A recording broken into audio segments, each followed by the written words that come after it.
Sekarang kita pelajari tentang struktur eksplanasi. Berdasarkan struktur eksplanasi, ini dibagi 3 bagian. Jadi kalau kita membuat teks eksplanasi berdasarkan strukturnya, itu di dalam teks itu ada 3 bagian. Yang pertama adalah pernyataan umum, atau dengan kata lain identifikasi fenomena atau peristiwa. Yang kedua adalah urutan sebab atau urutan sosial. Itu kalau dalam kata lainnya adalah rangkaian kegiatan. Dalam rangkaian kegiatan di sini bisa berdasarkan kausalitas atau kronologis. Yang ketiga adalah ulasan atau interpretasi, atau dengan kata lain urutan akibat dan sosial. Dari struktur ini, yang pertama, bagian awal dari sebuah paragraf teks eksplanasi yang termasuk ke dalam identifikasi fenomena atau peristiwa ini merupakan pernyataan umum yang berisi penjelasan awal tentang latar belakang, keadaan umum atau definisi suatu peristiwa dan pengalaman yang terjadi. Jadi kalau istilah lainnya itu adalah pembukaan, dalam teks eksplanasi itu isinya adalah merupakan pernyataan umum. Itu tentang latar belakang sebuah peristiwa atau pengalaman yang terjadi. Ini disebut dengan identifikasi fenomena. Jadi kita mengidentifikasi sesuatu yang akan diterangkan, yang berkaitan dengan fenomena, baik itu fenomena alam, sosial, budaya, atau fenomena-fenomena lain. Salah satu contohnya akan Ibu ambil cuplikan dari sebuah identifikasi fenomena, yaitu awal pemerintahan Kabupaten Bandung dimulai sejak Piagam Sultan Agung Mataram pada tanggal 20 April 1641. Tanggal tersebut ditetapkan sebagai hari jadi Kabupaten Bandung. Nah, ini kutipan ini masuk ke dalam identifikasi fenomena, yaitu tentang peristiwa ditetapkannya hari jadi Kabupaten Bandung. Ini awal dari hari jadi Kabupaten Bandung, yaitu disebut latar belakang, bisa masuk ke dalam latar belakang. Yang kedua adalah rangkaian kegiatan atau kata lain penggambaran rangkaian peristiwa, yaitu urutan-urutan peristiwa. Ini bisa kita susun dengan pola kausalitas atau kronologis. Kalau disusun berdasarkan pengembangan kausalitas, di atasnya adalah merupakan sebab akibat. Itu sebab akibat, contoh kalau dirangkaikan dengan contoh yang lain, yaitu sebab akibat terjadinya Kabupaten Bandung. Itu masuk ke dalam rangkaian kegiatan. Kalau kronologis adalah urutan waktu. Jadi waktu-waktu dari tahun ke tahun sampai terjadinya kota Bandung. Contohnya,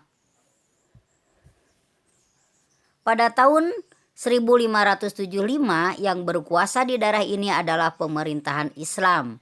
Dilanjutkan pemerintahan Mataram dari mulai tahun 1621 sampai 1677.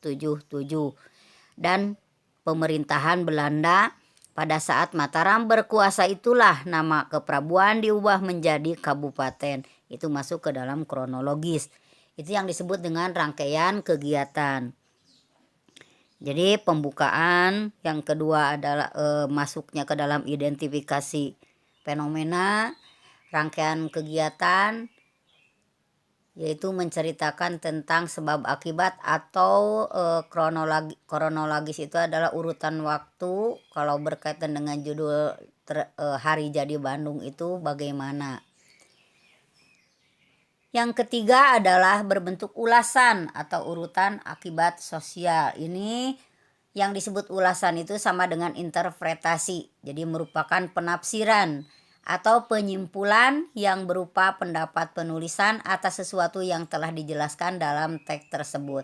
Ini merupakan kesimpulan dari materi tentang ulasan. Ulasan itu bisa berupa komentar atau penilaian tentang kejadian yang dipaparkan sebelumnya. Malah dalam kesimpulan itu ada kata lain seperti begini. Dengan demikian, nah itu ada tropisme sesungguhnya merupakan gerak dari bagian tumbuhan yang disebabkan adanya rangsangan. Atau dengan kata lain, ini menceritakan atau merupakan kesimpulan dari sebuah pembahasan. Ini kalau dari cerita tentang Kota Bandung,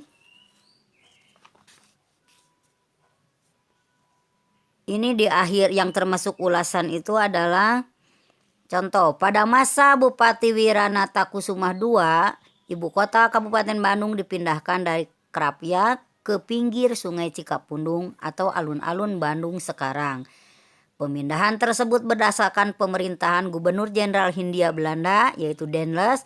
Peristiwa itu terjadi pada tanggal 20 Mei 1810. Alasan pemindahan tersebut akan memberikan prospek baik terhadap perkembangan wilayah itu.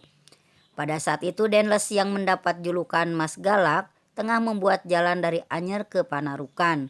Kebetulan jalan tersebut melewati Priangan atau Kota Bandung pada saat sekarang ini. Nah itu termasuk ke dalam ulasan. Ini yang termasuk ke dalam struktur. Jadi struktur itu dibagi 3. Identifikasi fenomena peristiwa. Yang kedua rangkaian kegiatan. Yang ketiga ulasan atau komentar atau kesimpulan. Ini yang termasuk dalam struktur. Jadi struktur itu pertama merupakan gambaran umum apa yang akan kita jelaskan tentang sebuah peristiwa. Baru yang paragraf seterusnya adalah merupakan rangkaian peristiwa, bisa menggunakan pengembangan pola kronologis atau kausalitas. Yang terakhir untuk menutup sebuah teks itu adalah yang disebut dengan ulasan atau penafsiran atau penyimpulan yang berupa pendapat penulis atas sesuatu yang telah dijelaskan dalam teks tersebut. Itu yang termasuk ke dalam struktur teks eksplanasi. Untuk selanjutnya, untuk memahami kebahasaan teks eksplanasi, di sini tentang kebahasaan, apa saja yang digunakan dalam kaidah kebahasaan dalam teks eksplanasi. Kaidah kebahasaan eksplanasi ini yang pertama menggunakan konjungsi kausalitas, yaitu konjungsi hubungan sebab akibat. Jadi sering menggunakan konjungsi kausalitas. Salah satu contohnya adalah sebab, karena, oleh sebab itu, oleh karena itu, sehingga dan sebagainya. Itu masuk ke dalam kaidah kebahasaan teks eksplanasi. Contoh dalam sebuah kalimat.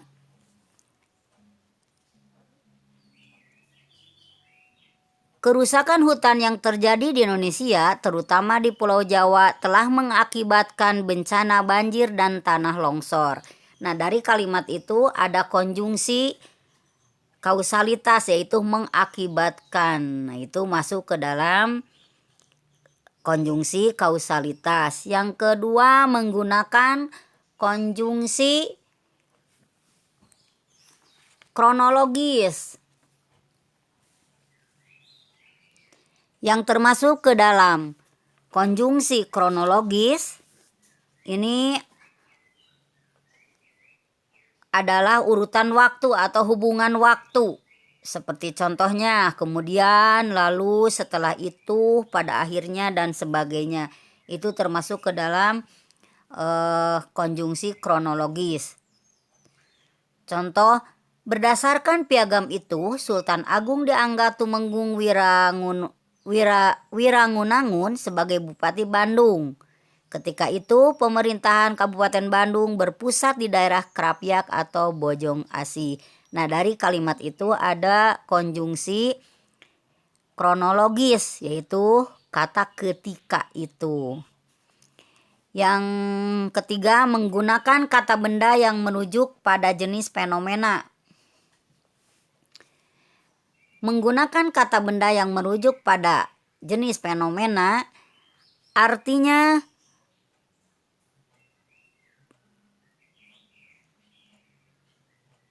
bukan mengganti si penceritanya, tapi yang digantinya itu adalah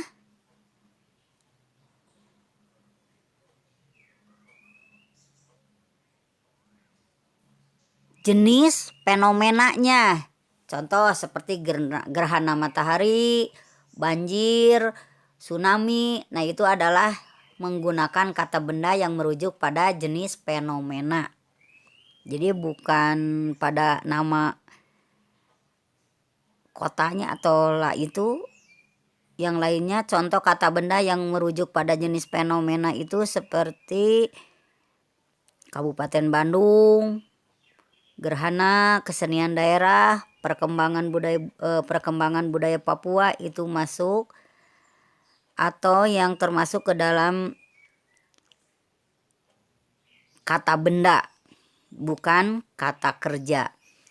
Yang selanjutnya adalah di dalam teks itu pun sering dijumpai kata teknis atau peristilahan. Nah, kata teknis atau peristilahan ini disesuaikan dengan topik yang dibahasnya. Contoh, ketika kita melihat ini ada di gambar, kalian silakan melihat di sini ada teks yang judulnya siklus hidrologis. Apa itu siklus hidrologis? Siklus hidrologis itu adalah rangkaian tahapan-tahapan yang dilalui air dari atmosfer ke bumi dan kembali lagi ke atmosfer. Nah, itu yang disebut dengan siklus. Berarti siklus itu adalah tahapan-tahapan. Di sini yang digambarkan ini kalian silakan ada kata-kata persipitasi, transpirasi, runoff, infiltrasi, perkolasi, kondensasi, evaporasi. Ini kalian silakan nanti cari di dalam Google apa itu artinya. Ini gambar ini dalam kebahasan dalam segi kebahasaan menjelaskan tentang peristilahan yang berkaitan ini dengan siklus hujan. Ini ada sungai mulai dari laut, air laut itu menguap, terus dengan menguapnya karena ada matahari, terus menggumpal menjadi embun, menjadi awan, dan awan itu turun ke bumi, maka terjadinya hujan, maka hujan itu masuk ke permukaan bumi, dari permukaan bumi atau masuk ke sungai, langsung ke laut. Itu adalah mata rantai tentang hujan. Ini silakan kalian lihat di Google arti-arti yang berkaitan dengan siklus hidrologi. Yang selanjutnya ini tentang contoh fenomena tentang fenomena alam, yaitu tanah longsor. Nah, ini menjelaskan tentang kausalitas penyebab terjadinya tanah longsor. Di sini dijelaskan terjadinya tanah longsor itu penyebabnya ada dua, yaitu dari gaya penahan dan gaya pendorong. Yang termasuk ke dalam gaya penahan adalah lereng yang terjal. Artinya terjal itu yang sangat tinggi gitu. Jadi karena lereng itu tinggi dan miring. Terus yang kedua, gaya penahannya dari tanah yang kurang padat dan tebal. Akibat kurang padat dan tebal sehingga menimbulkan longsor. Batuan yang kurang kuat, artinya si batu di sana tidak kuat menahan hujan yang deras, maka terjadilah longsor. Selanjutnya jenis tata lahan. Biasanya jenis tata lahan di sini kalau di pegunungan itu kalau kita menanam kentang itu kan berarti tanah itu akan menjadi tidak padat gitu, jadi lembur, artinya gembur, sehingga kalau ada hujan maka bisa terjadi longsor. Adanya material timbunan di tebing, nah ini juga bisa menimbulkan longsor. Bekas longsoran lama, artinya pernah terjadi bisa akan terjadi lagi. Dan adanya bidang diskontinuitas.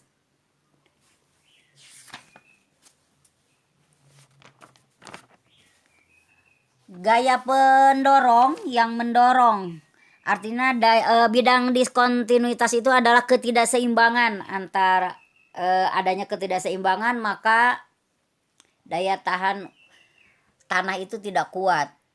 Gaya pendorongnya adalah dari getaran. Bisa saja bergetar tanah itu karena lembur, karena tidak padat, atau karena timbunan di tebing yang begitu banyak, akhirnya ada getaran, terjadilah longsor.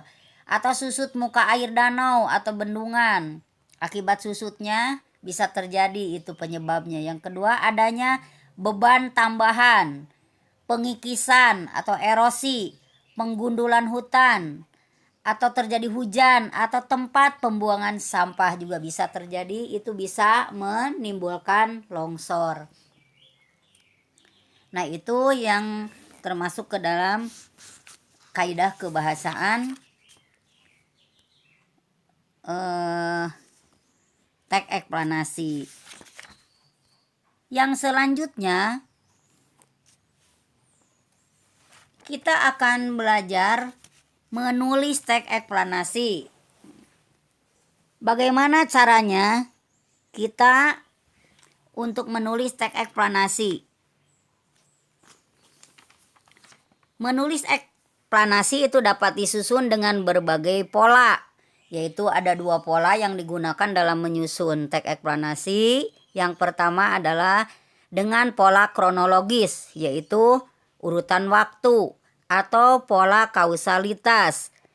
Atau bisa juga kedua pola itu kita variasikan dalam penyusunannya sehingga bisa saling melengkapi antara satu dengan yang lainnya.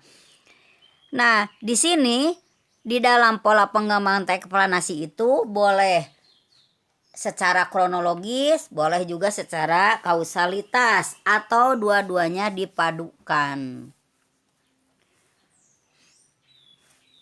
Bagaimana langkah-langkah ketika kita akan menulis teks eksplanasi? Jadi sudah tahu kalau kita akan menulis eksplanasi itu ada 2 pola, kronologis dan kausalitas. Nah, langkah-langkah dalam menulis teks eksplanasi itu kita kan akan menjelaskan proses terjadinya sebuah peristiwa dengan sejelas-jelasnya. Maka teks eksplanasi umumnya berpola kronologis atau kausalitas. Pertama, dalam langkah menulis eksplanasi itu dimulai dengan identifikasi fenomena. Yang kedua, rangkaian peristiwa, dan diakhiri dengan ulasan atau penyimpulan. Langkah-langkah penyusunannya, yang pertama kita harus menentukan dulu topik atau suatu kejadian yang menarik, yang dikuasai dan aktual. Artinya kita harus satu menentukan topiknya. Karena kalau kita tidak tahu topik apa yang akan kita jelas, kita tidak akan bisa menjelaskan rangkaian kejadiannya. Setelah menentukan topik, juga si topik itu harus merupakan fenomena yang menarik. Artinya orang lain itu kalau fenomenanya menarik, otomatis orang akan tertarik ingin membacanya. Dikuasai, artinya kita itu dalam menulis teks eksplanasi, kalau menulis tentang peristiwa alam berarti kita itu harus menguasainya materi itu. Bisa dilihat dengan dimulai dengan caranya itu bisa kita melihat secara langsung sebuah peristiwa atau membaca dari buku-buku yang lain. Jadi menarik, satu topik, terus kejadiannya menarik, dikuasai dan aktual, artinya baru. Jadi kejadiannya baru, peristiwanya harus baru terjadi, aktualnya tak jelas, dapat dipertanggungjawabkan, atau dengan kata lain fakta. Yang selanjutnya menyusun kerangka teks. kerangka teks eksplanasi, yaitu dengan mengembangkan topik utama ke dalam rincian topik lebih spesifik. Topik itu dapat disusun dengan urutan kronologis atau kausalitas. Yang ketiganya mengumpulkan bahan. Bahan itu harus berupa fakta atau pendapat para ahli yang terjadi dengan kejadian yang ditulis dari berbagai sumber. Jadi sumbernya itu kita itu mengumpulkan bahannya bisa dari observasi kita sendiri, dari pengalaman kita melihat sebuah peristiwa, ataupun dengan studi literatur. Yang terakhir adalah mengembangkan kerangka yang telah disusun menjadi teks eksplanasi yang lengkap dan utuh dengan memperhatikan struktur bakunya, yaitu strukturnya ada 3.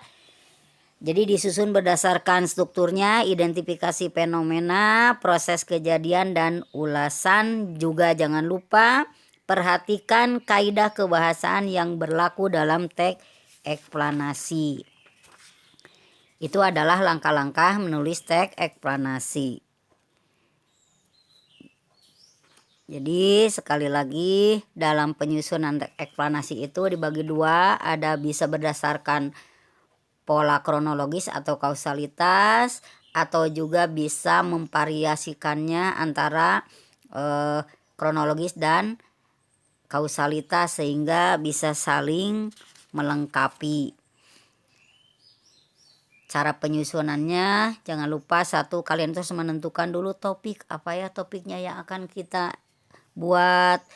Terus kejadiannya harus yang menarik, juga dikuasai oleh kita sehingga kita tidak sukar untuk menulis dalam teks eksplanasi dan yang aktual, artinya aktual betul-betul terjadi. Cara penyusunannya juga harus tahu, yaitu dengan urutan kronologis atau kausalitas. Itu yang termasuk ke dalam menulis teks eksplanasi.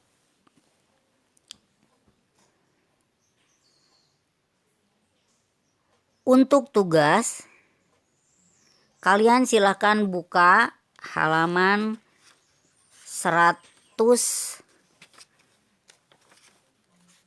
(139)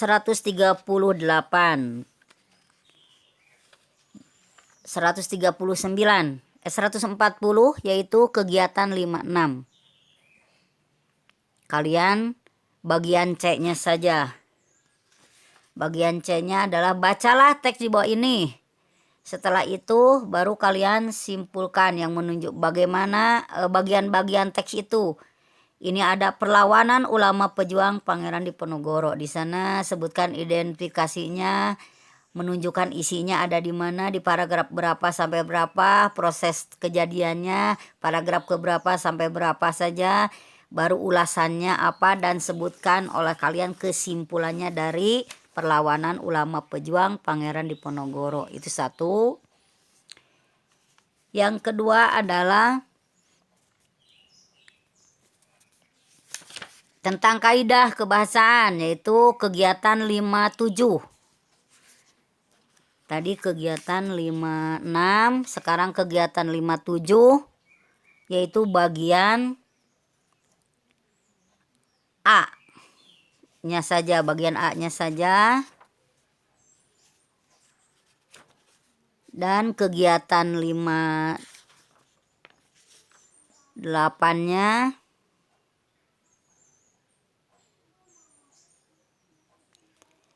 kegiatan 58 bagian A. Juga terakhir adalah yaitu tadi dari kaidah kebahasaan. Di sana ada peristilahan yang berkaitan dengan siklus hidrologi. Nah, di sana ada, silakan tuliskan oleh kalian kata-kata yang ada di dalam siklus hidrologi itu, terus sebutkan atau jabarkan tentang arti dari kata-kata itu. Itu masuk peristilahan yang berkaitan dengan hidrologi. Sekian, assalamualaikum warahmatullahi wabarakatuh.